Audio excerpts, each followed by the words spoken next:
बंधुओं, यही सब भक्त कहते हैं, यही सब संत गाते हैं कि न जाने कौन से गुण पर दयानिधि रीझ जाते हैं। इसको कोई समझ नहीं सकता कब किस गुण पर भगवान रीझ जाएं। भगवान तुम्हारी वस्तु के भूखे नहीं हैं, भगवान तुम्हारे प्रेम के भूखे हैं। बंधुओं, प्रेम से उनको एक तुलसी दल भी दे दोगे तो ठाकुर जी उस तुलसी दल को रसगुल्ले की तरह खाएंगे।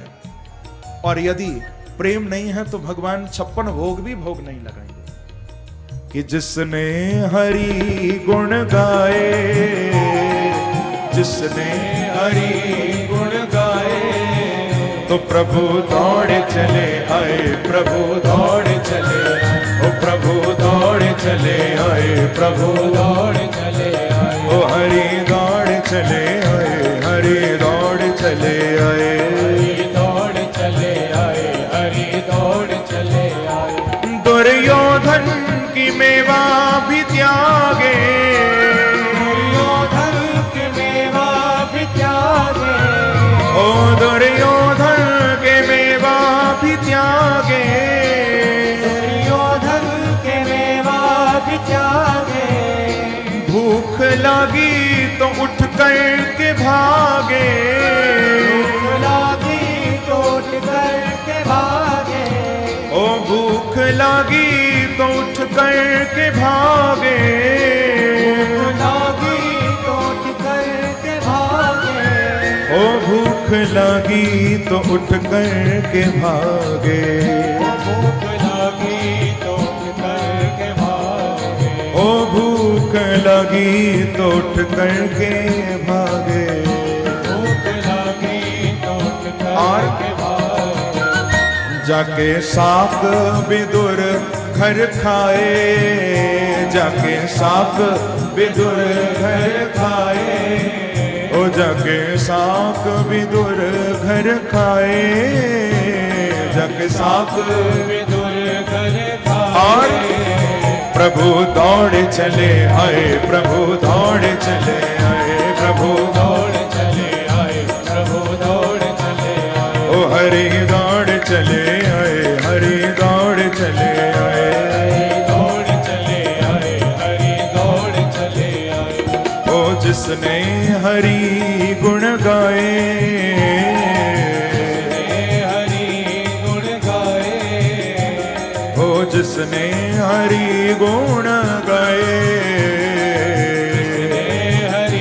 हो तो प्रभु दौड़े चले आए, प्रभु दौड़े चले आए, ओ प्रभु दौड़े चले आए, प्रभु दौड़े चले आए, ओ हरि दौड़े चले आए, हरि दौड़े चले आए, हरि दौड़े चले। ऐसे नहीं, अंत में पीछे वाले भी दोनों हाथ उठाकर ताली की सेवा करते हुए हरि बोल, हरि बोल।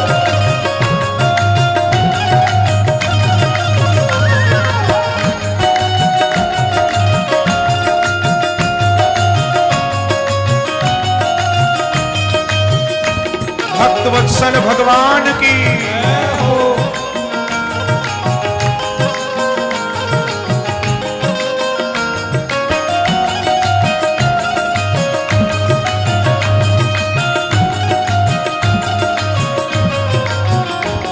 ओ जिसने हरि गुण गाए, जिसने हरि गुण गाए, तो प्रभु दौड़ चले आए, प्रभु दौड़ चले आए, ओ प्रभु दौड़ चले आए, प्रभु दौड़ चले, ओ हरि दौड़ चले आए, हरि दौड़ चले आए, हरि दौड़ चले आए, हरि दौड़ चले आए, ओ हरि दौड़ चले आए, हरि दौड़ चले आए, हरि दौड़ चले आए, हरि दौड़ चले आए, ओ प्रभु दौड़ चले आए, प्रभु दौड़ चले आए, दौड़ चले आए, प्रभु दौड़ चले आए।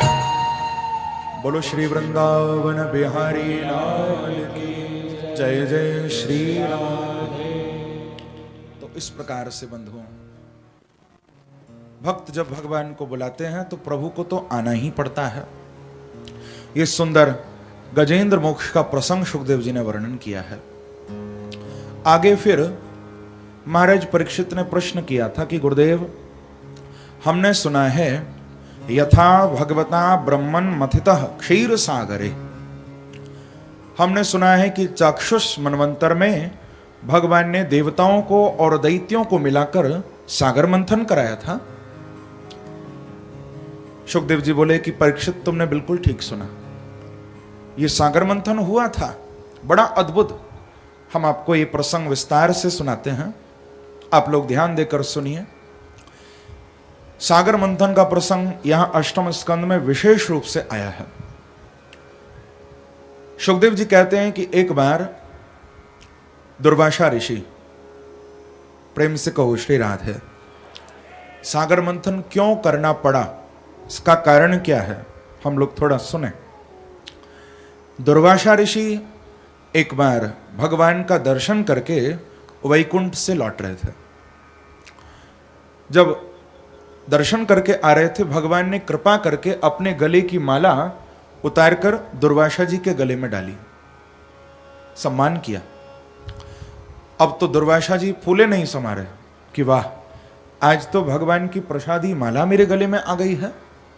तो बड़े प्रसन्न होते हुए, बड़े गदगद होते हुए दुर्वासा ऋषि वैकुंठ से उस माला को गले में धारण करके और बड़े मस्त होकर चल रहे हैं वृंदावन। लेकिन रास्ते में स्वर्ग पड़ा, स्वर्ग आया। अब स्वर्ग से इंद्र अपने हाथी पर बैठकर बड़े ताव में निकल रहे हैं, अपने उस स्वर्ग के अभिमान में डूबे हुए हैं इंद्र कि मैं स्वर्ग का राजा हूं। अपने वाहन पर बैठकर जा रहे हैं। दुर्वासा ऋषि वहीं से निकले। इंद्र ने हाथी पर बैठे बैठे प्रणाम किया कि महाराज प्रणाम। दुर्वासा ऋषि बोले कि इंद्र, तुम्हारा कल्याण हो। अब मन में सोचा कि ये माला भगवान ने मुझे दी है, क्यों ना ये प्रसादी माला मैं इंद्र को दे दूं, इंद्र भी खुश हो जाएगा। ऐसा विचार करके दुर्वासा ऋषि ने अपने गले की वो माला उतारी और इंद्र को पहना दी। अब देखो इंद्र ने क्या किया, कितना अभिमान है। इंद्र ने अपने गले से वो माला उतारी और अपने हाथी के गले में डाल दी, दुर्वासा ऋषि के सामने ही। अब हाथी तो हाथी है, पशु है, उसने वो माला अपने गले से खींची, सूंड से अपने पैरों में डाली और कुचल दी। अब कहां भगवान की प्रसादी माला, कहां हाथी के पैरों में कुचल गई। अब दुर्वासा ऋषि बड़े क्रोधी ब्राह्मण हैं। जब क्रोधी ब्राह्मणों की लिस्ट देखी जाती है ना, तो उनमें सबसे ऊपर दुर्वासा ऋषि का नाम आता है। इनसे ज्यादा क्रोधी और दूसरा कोई नहीं है दुनिया में। बड़े क्रोधी हैं, थोड़ा भी क्रोध आ जाए तुरंत शाप दे देते। आ गया क्रोध, दुर्वासा ऋषि बोले कि अच्छा इंद्र, अपनी राजलक्ष्मी का, अपने पद का इतना अभिमान तुझे, जा मैं शाप देता हूं, तेरे से तेरी लक्ष्मी रूठ जाए, तू स्वर्ग से पतित हो जाए, ऐसा शाप दिया। क्योंकि बंधुओं, जब व्यक्ति को कोई ऊंचा पद मिल जाता है ना, तो उस पद का मद भी जरूर आता है। प्रेम से कहो श्री राधे। जो पद के चक्कर में पड़ता है उसके अंदर मद भी जरूर आता है। मद यानी अभिमान। ऊंची गद्दी मिलती है तो जरूर मद आता है। और यदि पद पर बैठे, पद का मद आया, तो फिर तुम भूत बन जाओगे, याद रखना। कैसे? ऊंची ऊंची गद्दियों पर जो लोग बैठते हैं और अभिमान करते हैं वहां बैठकर, तो उतरते ही भूत बन जाते हैं। जब तक मुख्यमंत्री थे तब तक थे, और उतरते ही क्या बन गए? भूतपूर्व मुख्यमंत्री, भूत बन गए ना। प्रेम से कहो श्री राधे। हाँ? जब तक प्रधानमंत्री थे तब तक थे, लेकिन हटते ही भूतपूर्व हो गए, भूत बन गए। याद रखना, जो पद का मद करता है वो तो एक दिन भूतपूर्व हो जाता है, और जो ठाकुर जी के पद, भगवान के चरण को पकड़ लेता है, वो भूतपूर्व नहीं, उसको तो भगवान अभूतपूर्व कर देते हैं। संसार की वस्तुओं का क्यों अभिमान करते हो? ये जो कुछ आज मिला है सब कल छीन लिया जाएगा। कुछ भी तुम्हारे पास नहीं रहेगा। बंधुओं, इंद्र को भी अभिमान था, तो दुर्वासा ऋषि ने शाप दिया कि तेरे से तेरी राजलक्ष्मी रूठ जाए। अब तो दुर्वासा ऋषि तो अंतर ध्यान हो गए, इधर इंद्र भी घबरा गया। दैत्य इसी बात का इंतजार कर रहे थे कि कब इंद्र को शाप मिले और हम स्वर्ग पर कब्जा करें। जो दैत्यों ने सुना कि दुर्वासा ऋषि ने शाप दे दिया है इंद्र को, सब दैत्यों ने स्वर्ग पर चढ़ाई कर दी और मार मार कर देवताओं को स्वर्ग से भगा दिया। अब तो दैत्यों का शासन हो गया स्वर्ग पर, और दैत्यों के राजा बलि ये स्वर्ग की गद्दी पर बैठ गए हैं। ये बलि कौन है? हिरण्यकशिपु के पुत्र थे श्री प्रहलाद जी महाराज। प्रहलाद जी के पुत्र थे विरोचन, और विरोचन के पुत्र थे राजा बलि। राजा बलि का कब्जा हो गया स्वर्ग पर। अब तो सभी देवता घबरा गए हैं। सब देवता घबराकर ब्रह्मा जी की शरण में गए कि ब्रह्मा जी आप हमें बचाइए, हम क्या करें। ब्रह्मा जी सबको लेकर भगवान की शरण में गए हैं और बड़ी सुंदर स्तुति प्रभु की है कि अजात जन्म स्थित संयमाया गुणाय निर्वार्ण सुखार्णवाय अणोर्णिन्मे परिगण्य धाम्ने महानुभावाय नमो नमस्ते। सब देवताओं ने मिलकर बड़ी सुंदर स्तुति भगवान की है। भगवान को कहते हैं कि प्रभु आप हमें बचाइए,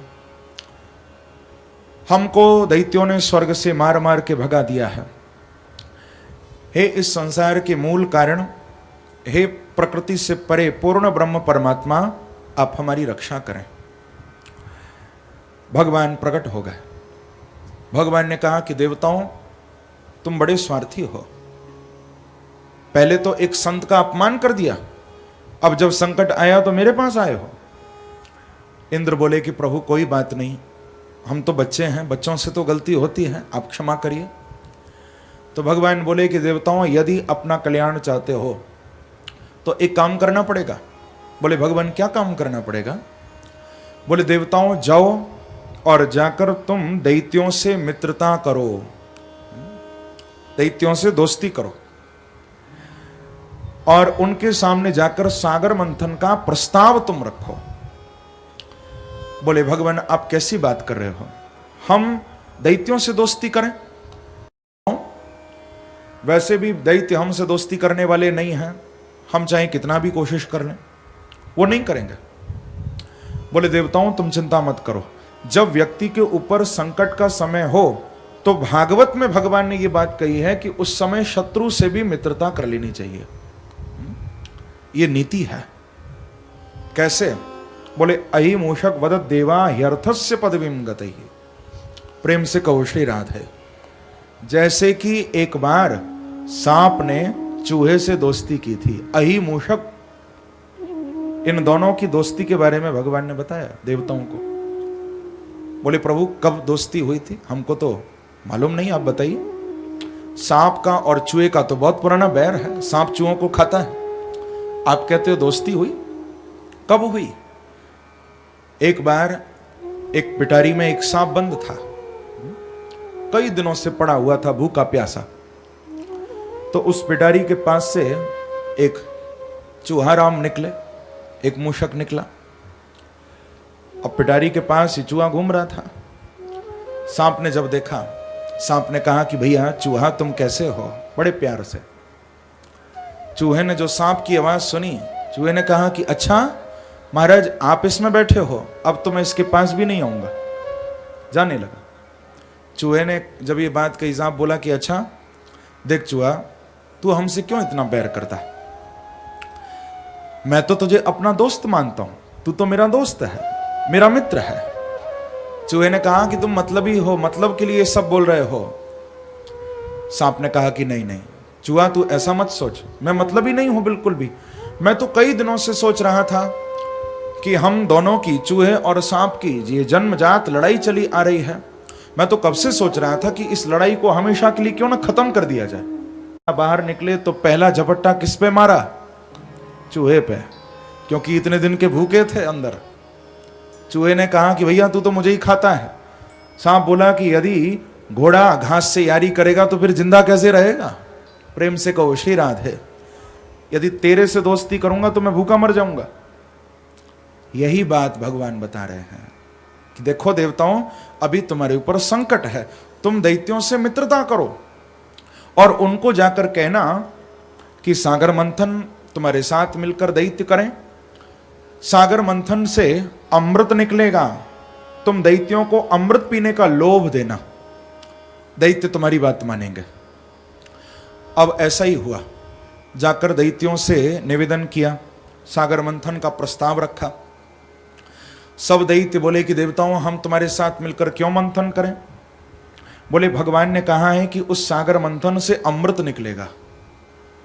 अब अमृत का नाम सुनकर थोड़ा दैत्यों का मन भी ललचाने लगा कि अमृत निकलेगा, तब तो जरूर मंथन करेंगे, क्योंकि यदि वास्तव में उस मंथन से अमृत निकला तो सारा अमृत हम सब दैत्य मिलके पी जाएंगे। इन देवताओं की इतनी क्या ताकत जो हमसे ये अमृत ले सकें? चलो मंथन करते हैं। अब महाराज मंथन की तैयारी हुई है, लेकिन मंथन के लिए एक रस्सी भी चाहिए ना, मंथन के लिए एक बीच में मथानी भी चाहिए, तभी तो जैसे माताएं बहनें दही का मंथन करती है ना, दधी मंथन होता है, तो मथानी भी चाहिए, रस्सी भी चाहिए।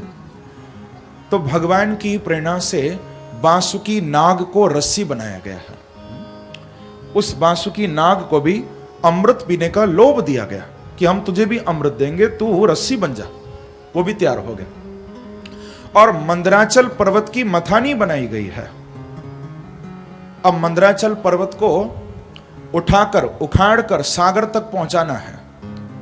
दैत्य देवता सब मिलकर मंदराचल पर्वत को उखाड़ने में लग गए बंधुओं।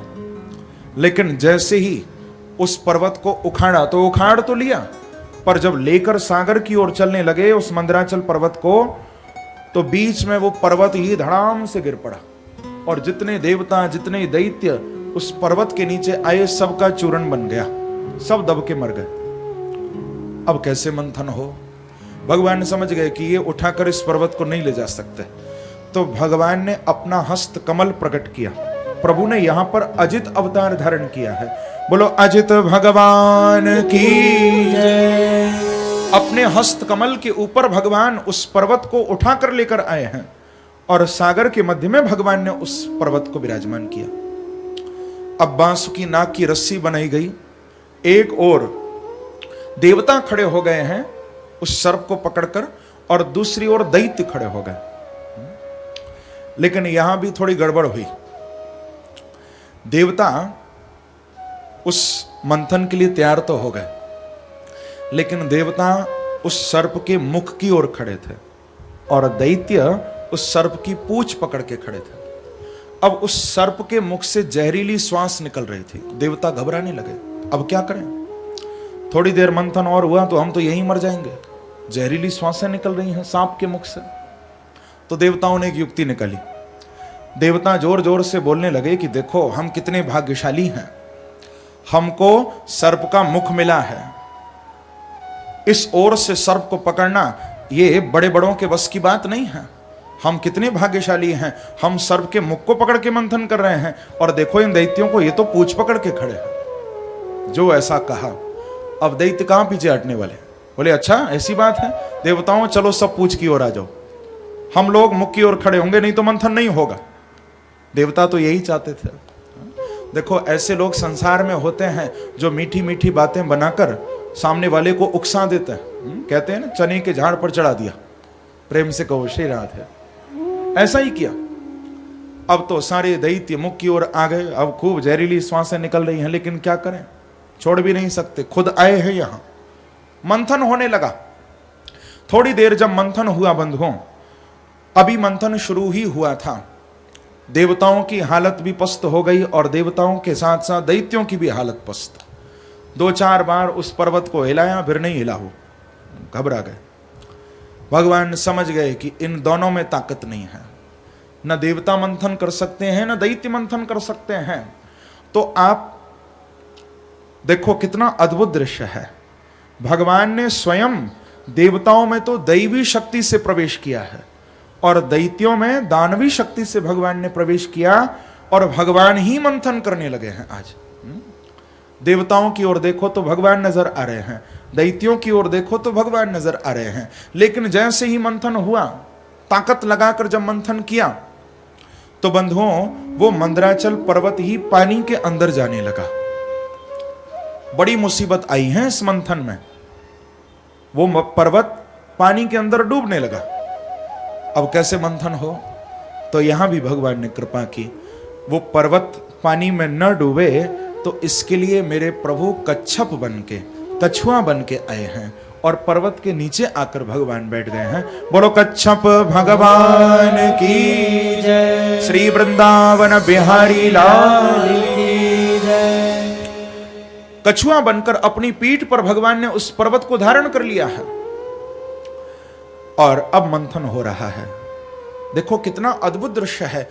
ऊपर देखो तो पर्वत के ऊपर भी भगवान का हाथ है, नीचे देखो तो नीचे भी भगवान कछुआ बनकर बैठे हैं। देवताओं की ओर भी भगवान है, दैत्यों की ओर भी भगवान है। आज मानो ऐसा लगता है कि भगवान ही मंथन कर रहे हैं, देवता या दैत्य मंथन नहीं कर रहे। जले विष्णु, स्थले विष्णु, विष्णु पर्वत मस्तके, ज्वालमाला कुले विष्णु, सर्वम विष्णुमयम जगत। चारों ओर भगवान दिखाई दे रहे हैं।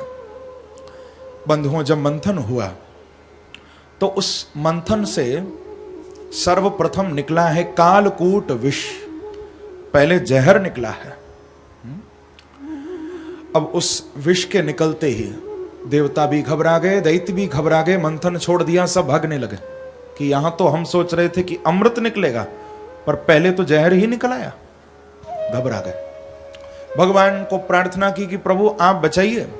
तो भगवान बोले कि देखो देवताओं, हमने कभी जहर नहीं खाया। जहर खाने वाले देवता तो एक ही हैं, कल मैंने बताया था ना। कौन? बोलो शंकर भगवान की जय। ये शक्ति तो भगवान शिव में है। तो देवताओं, अब यदि प्रार्थना करनी है तो भगवान शिव की प्रार्थना करो। सब देवता मिलकर भगवान शिव की प्रार्थना करने लगे हैं कि देव देव महादेव भूतात्मन भूत भावना त्राहिणः शरणापन्ना त्रैलोक्य दहनाद् विषाद। देवता कहते हैं कि हे देव देव महादेव भूतात्मन भूत भावनः, हे भूत भावन, हे महादेव, हे भगवान शिव, हम सब देवता, हम सब दैत्य मिलकर आपकी प्रार्थना कर रहे हैं, स्तुति कर रहे हैं। हे प्रभु, आप इस विष से हमारी रक्षा करिए, आप हमको बचाइए। त्रैलोक्य दहनाद विषाद। जब भगवान शिव ने प्रार्थना सुनी है, भगवान शिव तो आशुतोष है ना, तुरंत कृपा कर देते हैं।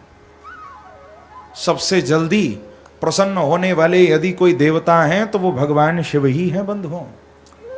बहुत भोले हैं, आशुतोष हैं, तुरंत कृपा कर देते हैं। कोई भाव से एक चुल्लू जल ही चढ़ा दे तो भगवान प्रसन्न हो जाते हैं शिव। बड़े भोले हैं। ये कथा तो आप लोगों ने सुनी होगी ना। काशी में, वाराणसी में गुणनिधि नाम का चोर था एक, बड़ी प्रसिद्ध ये कथा है। वो गुणनिधि नाम का चोर बहुत चोरी किया करता था। एक बार भगवान शिव के मंदिर से निकल रहा था, आज कुछ चुराने के लिए नहीं मिला, तो उसने देखा कि भगवान शिव के मंदिर में घंटा लटक रहा है ऊपर। सोचा कि चलो इस घंटे को ही चुराता हूं, ले जाकर बाजार में बेचूंगा, कुछ मिलेगा। मंदिर में अंदर आया घंटा को चुराने के लिए। अब खूब उछल रहा है, लेकिन घंटा ऊपर था, हाथ नहीं आता। अब कैसे घंटा उतारूं, इतना ऊपर लटक रहा है। तो उस मूर्ख ने, उस पागल ने क्या किया, भगवान शिव की पिंडी पर ही अपना पैर रखा और ऊपर चढ़ गया घंटा उतारने के लिए। जैसे ही भगवान शिव की पिंडी पर पैर रख के वो चढ़ा तो भगवान शिव साक्षात वहीं प्रकट हो गए। उसको तो इस बात की कोई आशंका ही नहीं थी कि भगवान शिव प्रकट हो जाएंगे। भगवान शिव प्रकट हो गए और बोले कि गुणनिधि बेटा मेरे से वरदान मांग ले। बोले प्रभु मैंने तो ऐसा कुछ किया नहीं जो आप वरदान देने के लिए आ गए। तो बोले कि तूने तो आज वो काम किया है जो आज तक किसी ने नहीं किया। बोले प्रभु क्या किया? बोले कोई मेरे ऊपर बिल्वपत्र चढ़ाता है, कोई मेरे ऊपर दूध चढ़ाता है, कोई जल चढ़ाता है, लेकिन तूने तो अपने आप को ही मेरे ऊपर चढ़ा दिया। तेरे जैसा भक्त तो आज तक नहीं मिला मुझे, धन्य है तुझे। इतने भोले, इतने सीधे हैं भगवान शिव, आशुतोष हैं। आज जब प्रार्थना सुनी दैत्यों की, देवताओं की, तो भगवान शिव पार्वती जी को कहते हैं कि हे देवी, आप बताइए क्या मैं इस जहर को पीऊं? ये सब देवता, ये सब दैत्य, संसार के सभी लोग घबरा रहे हैं, मैं क्या करूं? तो मां भवानी पार्वती बोली कि प्रभु आप इस जहर का पान करिए, संसार के जीवों के कष्ट को आप दूर करिए। बताओ कोई ऐसी पत्नी होगी संसार में जो पति को कहेगी आप जहर पी लो? ये केवल मां भवानी बोल सकती हैं, क्योंकि जानती हैं कि मेरे पति महादेव हैं। मां कभी अपने बच्चों का कष्ट नहीं देख सकती। कह दिया, आज्ञा दे दी कि प्रभु आप पी जाओ इस जहर को। और भगवान ने पूछा भी क्यों? बिना पूछे भी पी सकते थे, क्यों पूछा? क्योंकि भगवान शिव जानते हैं कि यदि शक्ति की आज्ञा होगी तो जहर पीने के बाद भी मेरा कुछ बिगड़ नहीं सकता। पहले मैं शक्ति से पूछूंगा। शक्ति का स्वरूप है मां भवानी। आज्ञा दे दी है भगवान शिव ने तुरंत कि ततः करतली कृत्यम व्यापी हालाहलम विषम अभयक्षण महादेव कृपया भूत भावना। ततः करतली कृत्य व्यापी हालाहलम विषम। भगवान शिव ने अंजलि में उस जहर को लिया है और भगवान शिव पान कर गए हैं, पी गए हैं जहर को।